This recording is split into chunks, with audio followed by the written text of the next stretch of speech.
কুরআনুল কারীমের 1 নম্বর পারার 2 নম্বর সূরা, সূরার নাম হচ্ছে সূরা বাকারা।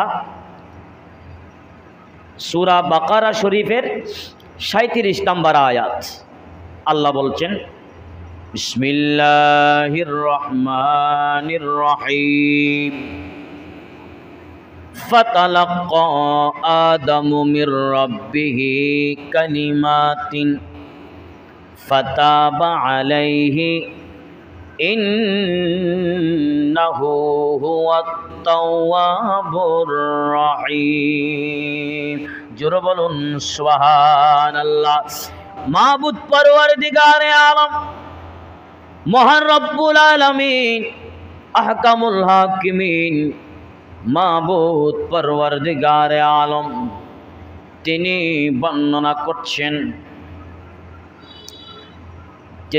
বর্ণনা করছেন যে আল্লাহ তাআলা হযরতে আদম আলাইহিস সালাম মের কাছে, হযরতে আদম আলাইহিস সালাম আপন প্রভুর নিকট থেকে কিছু কালামের দীক্ষা পেলেন।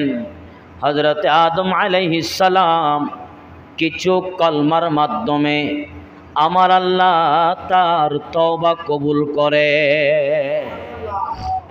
ইন্নাহু হুয়াত তাওয়াবুর রহিম, নিশ্চয় আল্লাহ তওবা কবুলকারী। সুবহানাল্লাহ। কিছু কলমা, কিছু বাক্যর মাধ্যমে আমার আল্লাহ তওবা কবুল করেছেন হযরতে আদম আলাইহিস সালামের। এটা চলমান হচ্ছে রবিউল আউয়াল। এর রবিউল আউয়ালের চাঁদে হযরত আদম আলাইহিস সালামের তওবা কবুল করার সাথে কি সম্পর্ক? চলমান রবিউল আউয়াল মাস, আদম আলাইহিস সালামের তওবা কবুল করেছেন আমার আল্লাহ কিছু বাক্য, কিছু কলমার মাধ্যমে। এটার কারণ হচ্ছে কোরআনুল কারীমের যে আয়াতে কারীমা আমি তিলাওয়াত করেছি, এটার মাধ্যমে 2টা তাফসীর পাওয়া যায়। কিছু কলমা বলতে বুঝিয়েছেন রব্বানা যালামনা আনফুসানা ওয়া ইল্লাম তাগফির লানা ওয়া তারহামনা লানাকুনান্না মিনাল খাসিরিন। এটা তাফসীর কারকগণ এটা এনেছেন। বিশেষ করে ইমাম আলা হযরত আজিমুল বরকত মুজাদ্দিদ দ্বীন ও মিল্লাত ইমাম আহলে সুন্নাত ইমাম আহমদ রাজা খাঁ ফাজিল বেরেলভী রহমতুল্লাহ আলাই, তিনার কানজুল ঈমান যেটা কোরআনুল কারীমের অনুবাদ করেছেন, তাফসীর করেছেন, সেখানে বর্ণনা করেছেন ফাতাবা কালিমাতিন মির রাব্বিহি কালিমাতিন। এখানে কলমা মানে বুঝিয়েছেন ওই কলেমা, যে কলেমার ওসিলায় আমার আল্লাহ হযরত আদম আলাইহিস সালামের তওবা কবুল করেছেন। হযরত আদম আলাইহিস সালামের দোয়া যখন আমার মাওলা কবুল করেছেন, মাঝখানে একটা মাধ্যম হয়ে গেছে আমার নবী করিম রউফুর রহিম সরওয়ারে কায়নাতের নাম। সুবহানাল্লাহ। আলা হযরত অনুবাদ করেছেন হযরত আদম আলাইহিস সালামের কান্না। 350 বছর আল্লাহর দরবারে কান্নাকাটি করেছেন হযরত আদম আলাইহিস সালাম। কি করেছেন? কি অপরাধ করেছেন? না, তিনি কোনো অপরাধ করে নাই। হযরত আদম আলাইহিস সালাম কোনো অপরাধ করে নাই। তিনি আল্লাহর ইচ্ছেতেই দুনিয়ার মধ্যে এসেছেন। বলি সুবহানাল্লাহ। আদম আলাইহিস সালামও আল্লাহর কাছে দোয়া করেছিলেন যে আল্লাহ, শেষ নবী কে আমি দেখব কিনা। আমার আল্লাহও বলে দিয়েছেন হযরত আদম আলাইহিস সালামকে যে তুমি চিন্তা করিও না, তুমিও শেষ নবীর বাবা হবা। তাহলে আমাদের আদি পিতা হচ্ছেন হযরত আদম আলাইহিস সালাম। তাহলে দয়াল নবীজির বাবাকে আদম আলাইহিস সালাম। যদিও বা আমার আল্লাহ পাঠিয়েছেন সবার শেষে, সৃষ্টি করেছেন সবার আগে। সবার আগে সৃষ্টি করলেও আমার নবীরও বাবা হযরত আদম আলাইহিস সালাম, আমাদেরও বাবার বাবা হচ্ছে হযরত আদম আলাইহিস সালাম। এতে কোনো সন্দেহ আছে না। মানব জাতির মধ্যে, মানব সৃষ্টির মধ্যে প্রথম মানব কে? হযরতে আদম আলাইহিস সালাম। এতে কোনো সন্দেহ নাই। পৃথিবীতে আমার আল্লাহ মানুষ সৃষ্টি করেছেন, পৃথিবীতে আমার আল্লাহ মানুষ সৃষ্টি করেছেন কাকে? প্রথম হযরতে আদম আলাইহিস সালামকে। হযরতে আদম আলাইহিস সালামকে আমার আল্লাহ সৃষ্টি করেছেন মানুষ হিসেবে। তো মানুষ হিসেবে আমার আল্লাহ আদমকে বানানোর আগে আমার নবীকে বানিয়েছেন, পাঠিয়েছেন শেষে, বানিয়েছেন আগে। এখানে আমি একটা কথা বলি, নবী হওয়ার জন্য শরীরের বডির প্রয়োজন নাই। নবী হওয়ার জন্য যা শর্ত আছে, নবী হওয়ার জন্য বডির কোনো শর্ত নাই।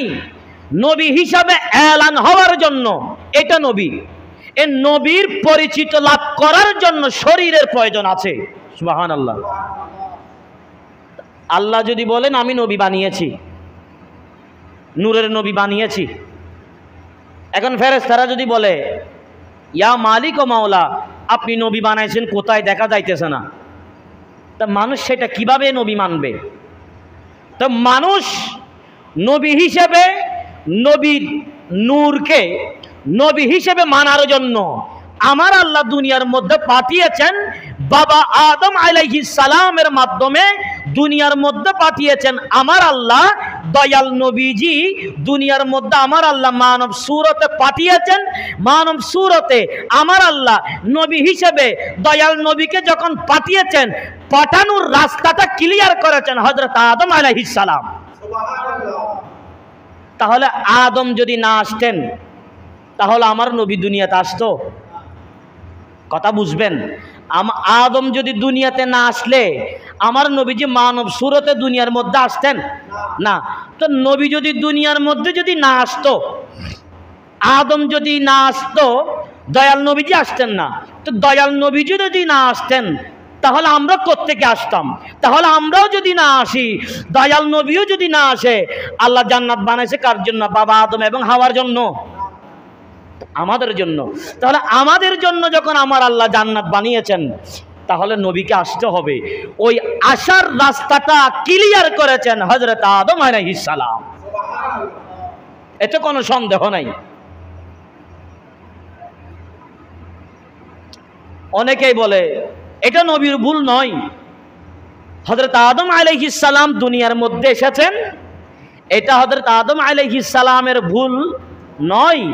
এটা শুধু আমার আল্লাহ হযরত আদম আলাইহিস সালামকে দুনিয়ার মধ্যে পাঠানোর একটা কৌশল, একটা খেলছেন, একটা কৌশল অবলম্বন করেছেন। একটু টেকনিক করে আমার আল্লাহ কৌশল অবলম্বন করে হযরত আদম আলাইহিস সালামকে দুনিয়ার মধ্যে পাঠিয়ে দিয়েছেন। সুবহানাল্লাহ।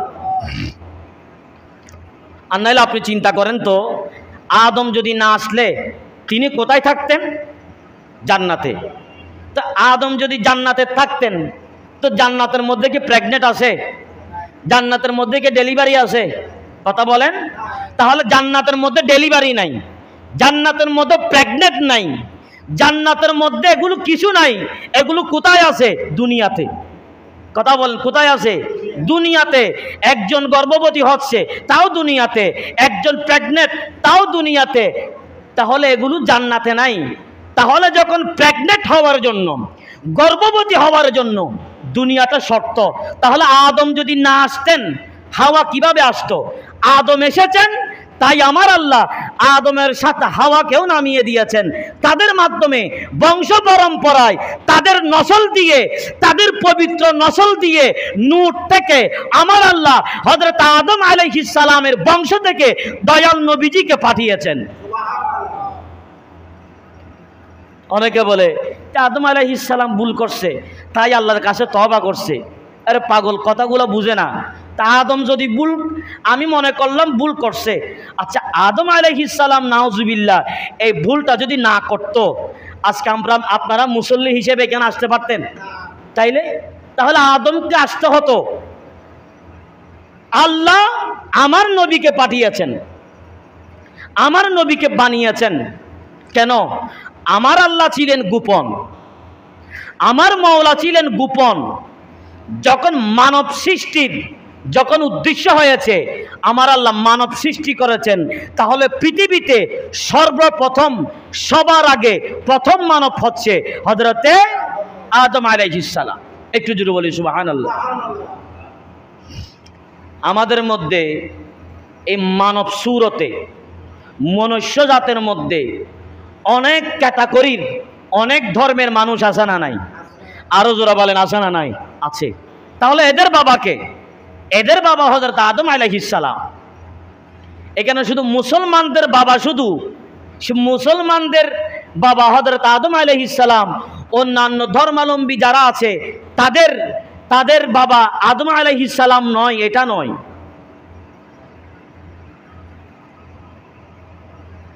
আমার আল্লাহ হচ্ছেন রব্বিল আলামিন, আমার নবীজি হচ্ছেন রহমতুল লিল আলামিন। বলি সুবহানাল্লাহ। যতটুক মাওলার ক্ষমতা, যেখানে আমার আল্লাহর ক্ষমতা সেখানেও আমার নবীর ক্ষমতা। আল্লাহ নবীকে বানিয়েছেন, নবী হিসেবে পাঠিয়েছেন, রহমত হিসেবে, রহমতুল লিল আলামিন। আলামিন মানে এটা গোটা পৃথিবীর জন্য। আর আমার আল্লাহ, আমার নবীও রহমতুল লিল আলামিন, রব্বিল আলামিন।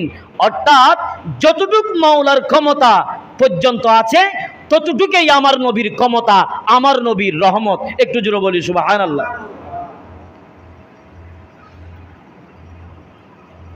ইল্লা রহমাতাল লিল আলামিন। রহমাতাল লিল আলামিনের মধ্যে গোটা পৃথিবীর, গোটা কায়নাতের একটা অংশ বাকি নাই।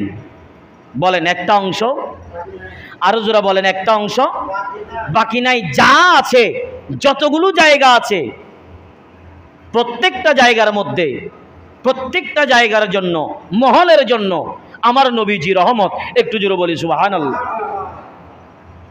তাহলে এই রহমত মানছি, সাপোর্ট করছি, আমরা স্বীকার করছি। কেন? নবী পেয়ে আমরা খুশি। নবী পেয়ে যারা নারাজ হয়েছে, হাদিসে পাকের মধ্যে আসছে, নবীকে যখন আমার আল্লাহ দুনিয়ার মধ্যে পাঠিয়েছেন, একজন ব্যক্তি কান্না করেছেন, একজন ব্যক্তি নারাজ হয়েছে, তিনি হচ্ছেন শয়তান। আজকে আমরা মিলাদুন নবী করছি, অনেকে তেলে বেগুনে জ্বলছে, আছে না নাই? আরো যারা বলেন আছে না নাই? ওরা একবারে মানে ওরা একটা পাগল হয়ে গেছে। কেন? আমরা রসুল পাকের মিলাদুন নবী পালন করছি, এখানে আপনার খারাপ লাগার যুক্তিটা কোথায়? আপনার ভালো লাগছে না, এটা আপনার যুক্তিটা কোথায়? আমার নবীজি আসছেন, খুশি। এটা এমন একটা জিনিস, সেটা এমন একটা ঈদ, এটা আপনি যেখানে যাবেন বারে বার এটা খুশি, আমাদের জন্য খুশি, এবং আমাদের জন্য এটা ঈদ হিসেবে আমরা মেনে নিয়েছি।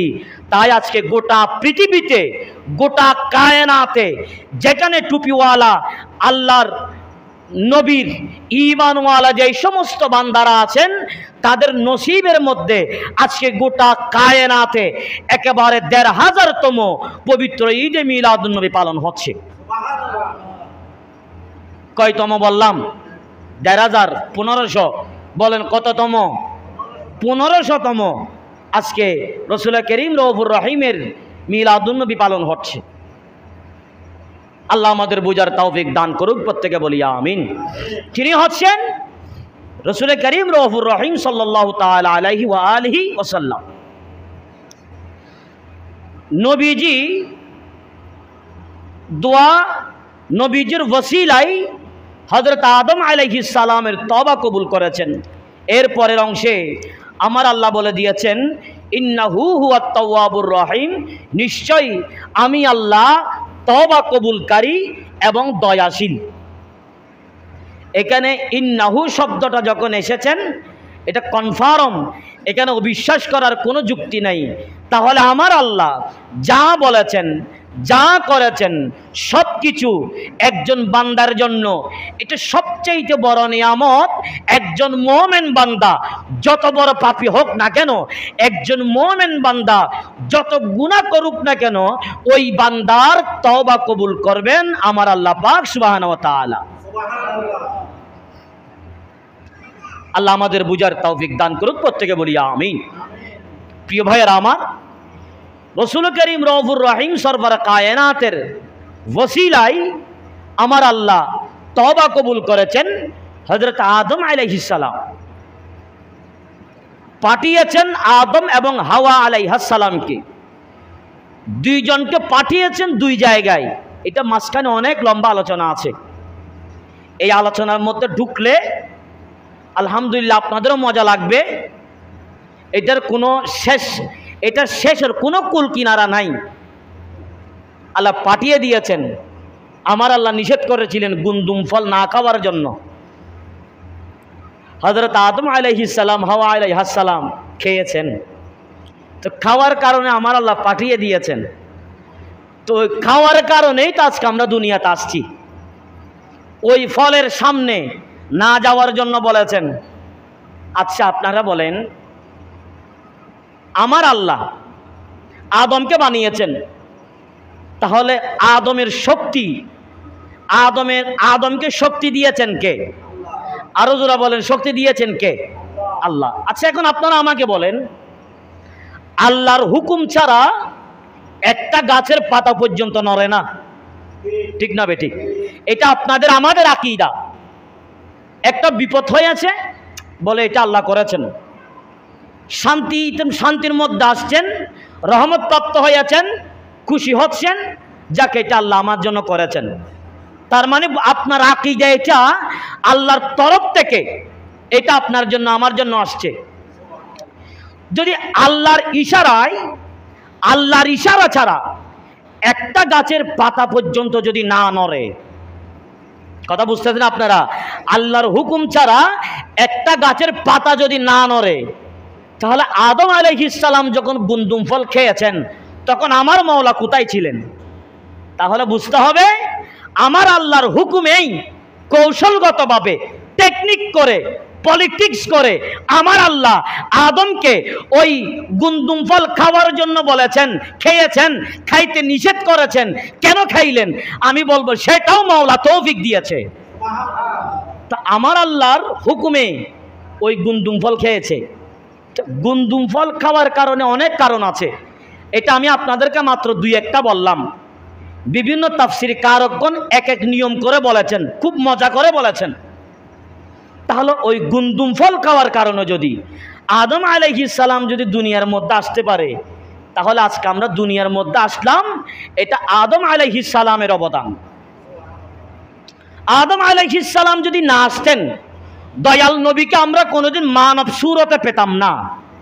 দয়াল নবীকে আমরা মানব সুরতে পেলাম তখনও নবী ছিল যখন বাবা আদম আলাইহিস সালামের আগে সৃষ্টি করেছেন আমার আল্লাহ দয়াল নবীকে, তখনও নবী ছিল।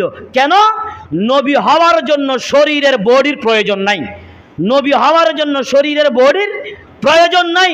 নবী হওয়ার জন্য শরীরের বডির প্রয়োজন হবে তখন যখন একজন মানব সুরতে একজন নবী হিসেবে দুনিয়ার মধ্যে পাঠানোর জন্য মানব সুরতের প্রয়োজন হয়েছে।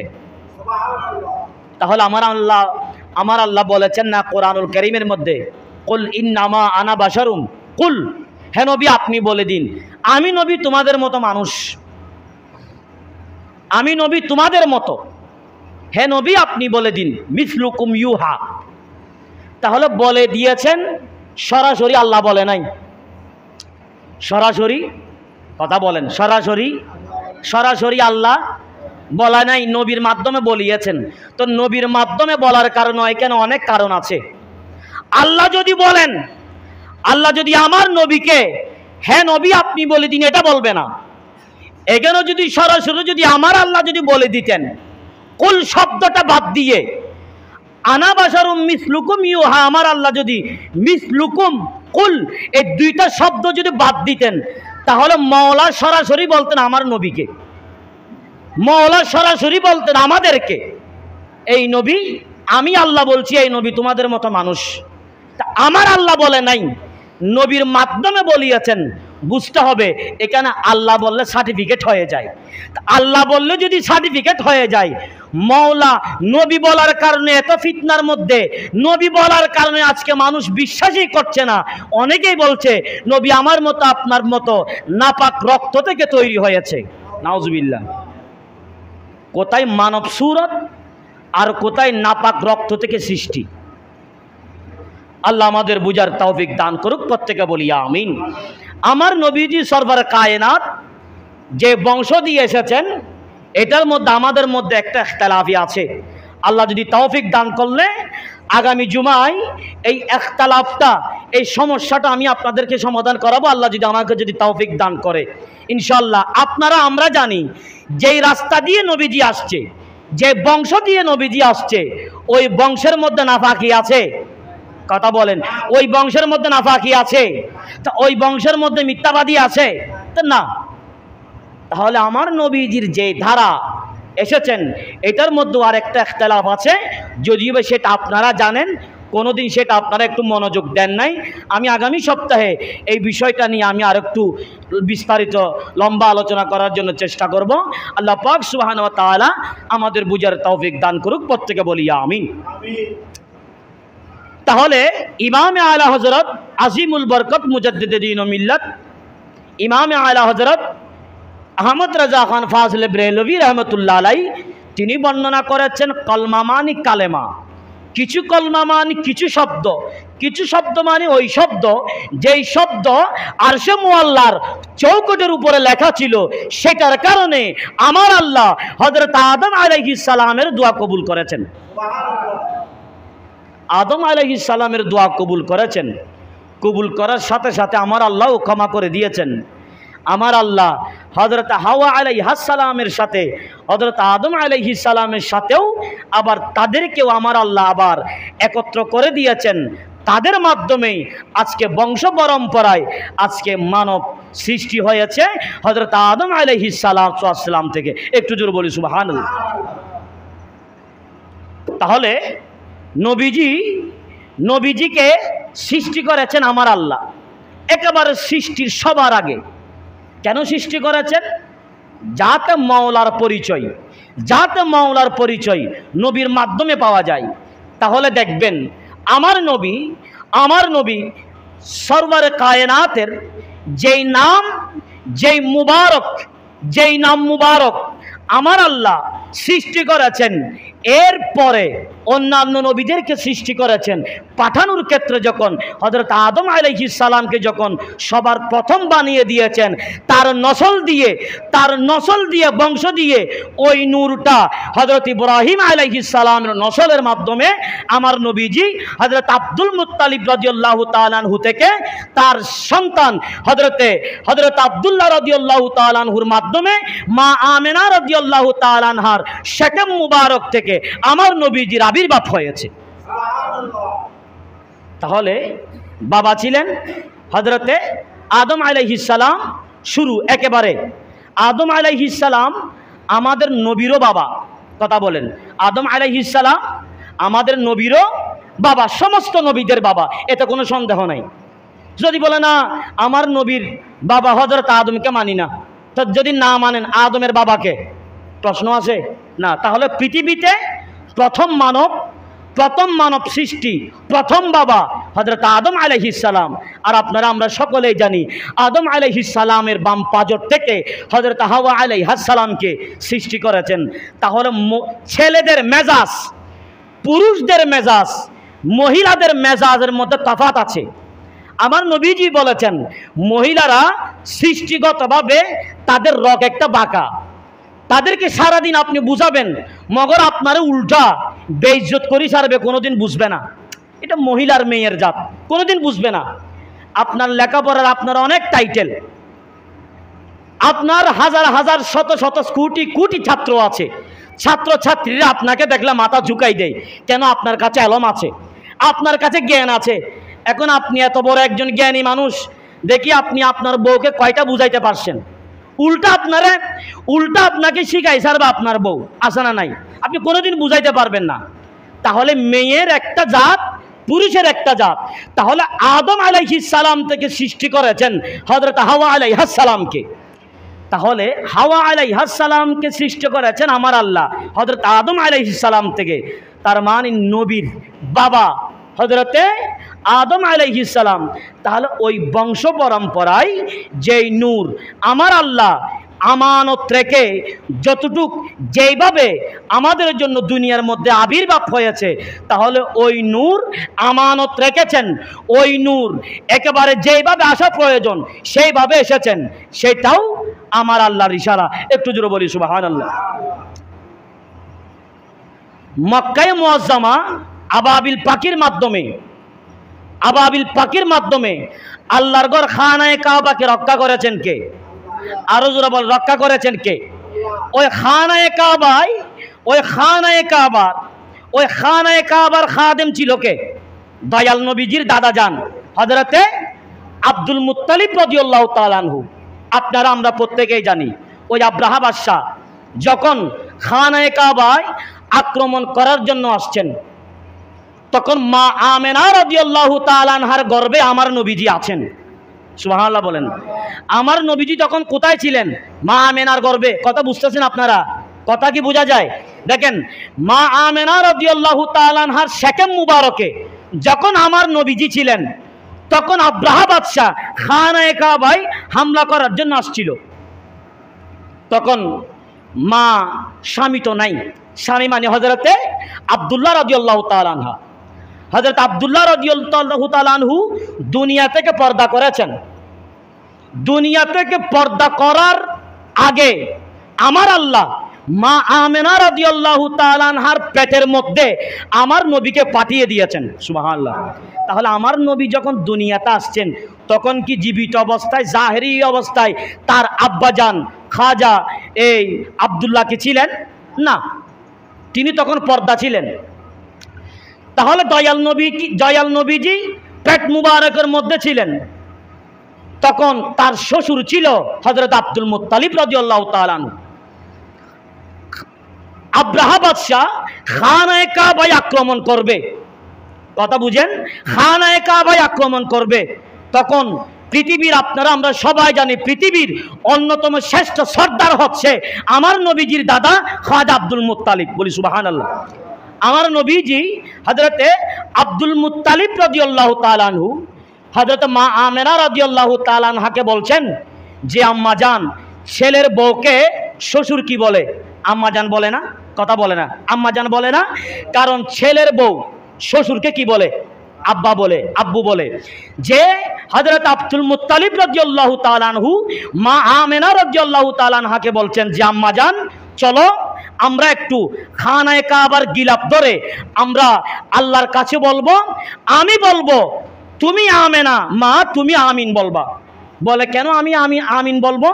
এটার রহস্য কি? বলে তোমার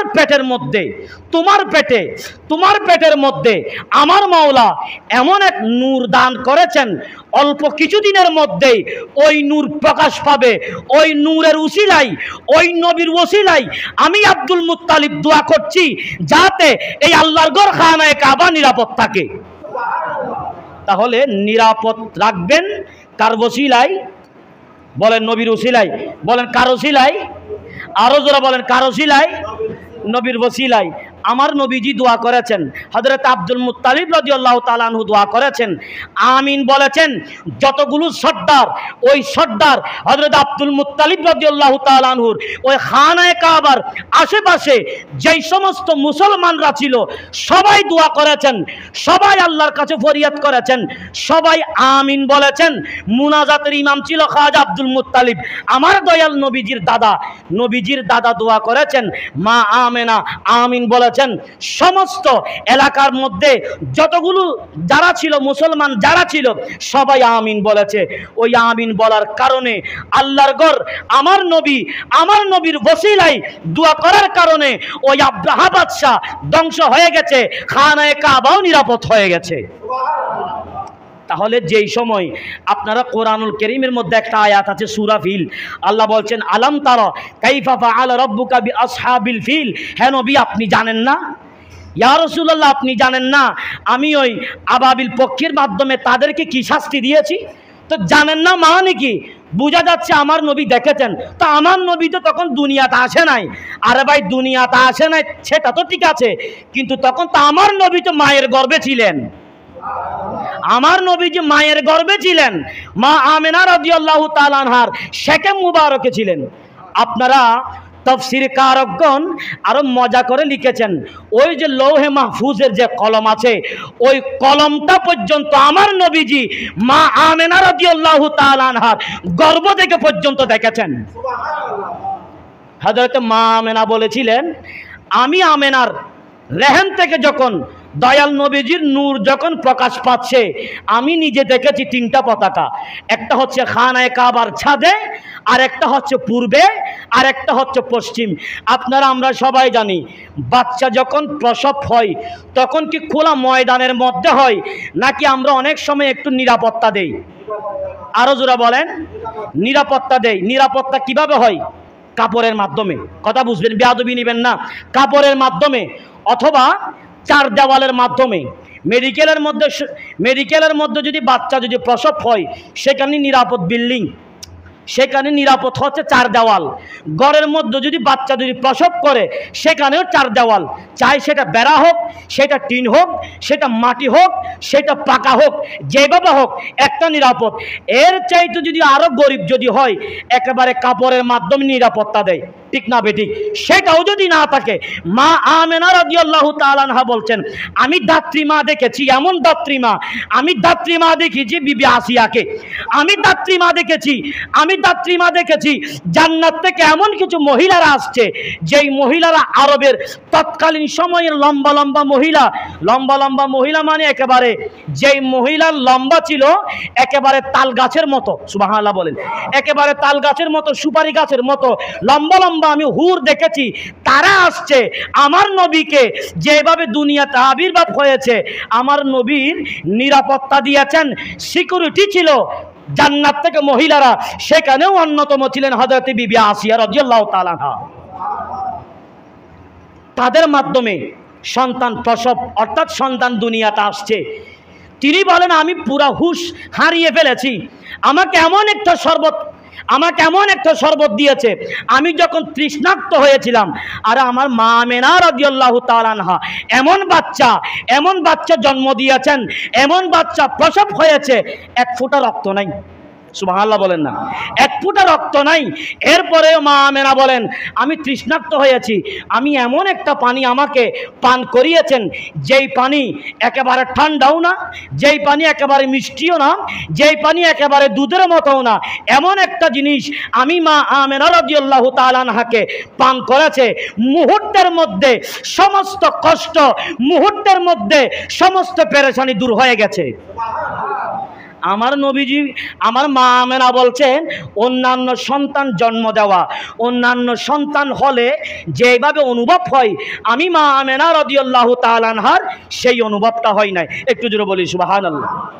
আল্লাহ পাক সুবহানাহু ওয়া তাআলা আমাদের প্রত্যেককে আমল করার বুঝার তৌফিক দান করুক, প্রত্যেকে বলি আমিন। আমার নবীজি সরওয়ারে কায়নাতের বংশ, আবু জেহেলের বংশ, এই বংশের মাধ্যমে যে কোনো একটা বিষয় নিয়ে আমি এই আলোচনাটা কোনোদিন করি নাই।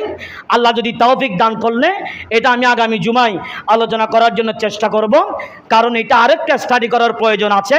আমি চাই না সামান্য কিছু স্টাডি করে আপনাদেরকে বললে আমি নিজেও আটকে যাব।